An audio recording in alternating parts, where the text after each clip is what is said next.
Today, we're going to talk about some real-life superheroes. Not the kind with capes, but the kind with microscopes and brilliant ideas. These are the medical mavericks, the pioneers whose discoveries literally built the foundations of the world we live in today. I mean, really think about that for a second. A world with no antibiotics, no understanding of germs, no vaccines, a world where a simple infection from a scrape could be a death sentence. That wasn't a horror movie. That was just reality for pretty much all of human history.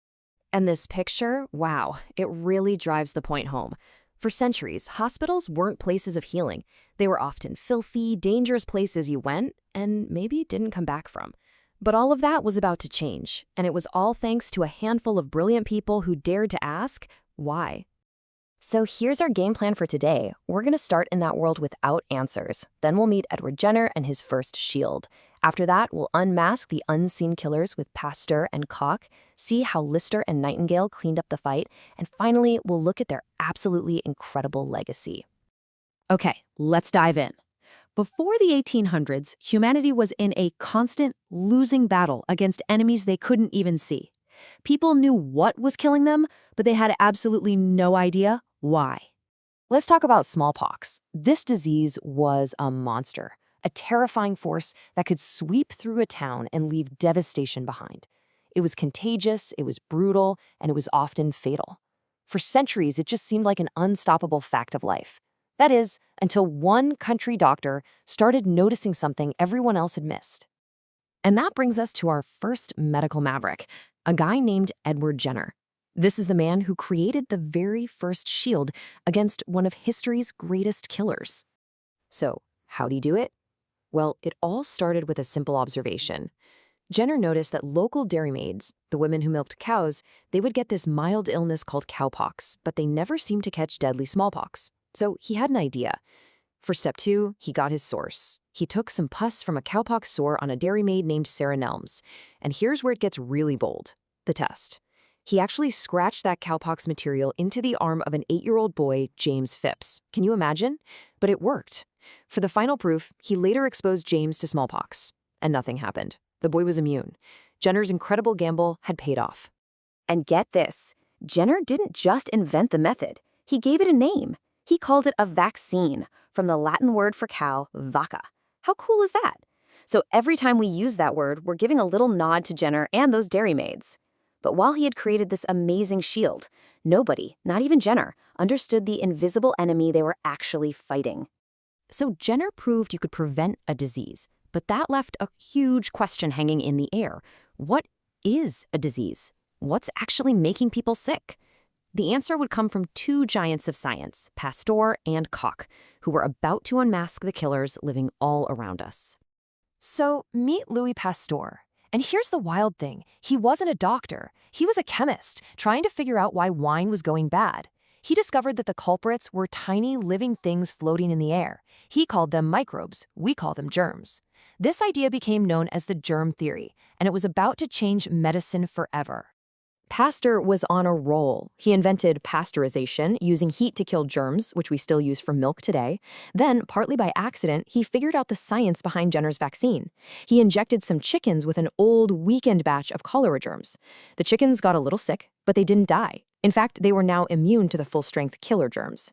He had discovered that giving the body a weak version of a germ is like putting its immune system into training mode to fight off the real thing. Okay, so Pasteur opens this door to a whole new world of invisible microbes. But that just creates another massive question. If there are millions of different germs out there, how on earth do you figure out which specific germ causes which specific disease? The man with the answer was Robert Koch. You can think of him as the ultimate medical detective. If Pasteur discovered the existence of an entire criminal underworld of germs, Koch was the guy who developed the forensic techniques to track them down one by one. And Koch was brilliant. He came up with methods to stain germs with chemical dyes so they would show up under a microscope. He figured out how to grow them in pure cultures in a petri dish. It was painstaking work. But by 1900, he and his team had identified the specific germs for 21 different diseases, including killers like tuberculosis. He basically created the world's first most wanted list for microbes. So now we know what germs are, and we can identify the bad guys. What's the next logical step? We have to start fighting them. And that battle moved right into the heart of the hospitals and operating rooms. And our next two pioneers fought this war on two different fronts. You had Joseph Lister, who took on the operating theater, and you had Florence Nightingale, who transformed the entire hospital ward. Together, they were about to turn this new knowledge about germs into life-saving action. So Joseph Lister was a surgeon, and he was devastated that more than half of his patients who survived an amputation died from infection afterward. Then in 1865, he read Pasteur's germ theory and had a total light bulb moment. It wasn't the surgery killing them, it was the invisible germs in the air. So he developed this carbolic acid spray to kill the germs in the operating room. And the results? They were incredible. Death rates from infection just plummeted. At pretty much the same time, Florence Nightingale was facing her own battle during the Crimean War. The army hospital she worked in was a complete death trap. It was filthy, overcrowded, with blocked drains and rats everywhere. More soldiers were dying from diseases they caught in the hospital than from their wounds from the actual war. And just listen to her own words. She wrote that the patients were eating bread that was moldy green and meat that was more like leather. I mean, it's just horrific. She knew instantly that the hospital environment itself was the killer. So she went to war on filth. Now, she didn't know about germ theory yet, but her instincts were spot on. She made her nurses scrub the wards from top to bottom. She demanded clean bandages and fresh air. She bought fresh food, hired a proper chef, and even paid workmen to clear out the sewers. She used data to prove that basic hygiene saves lives, and in doing so, she basically invented the entire profession of modern nursing.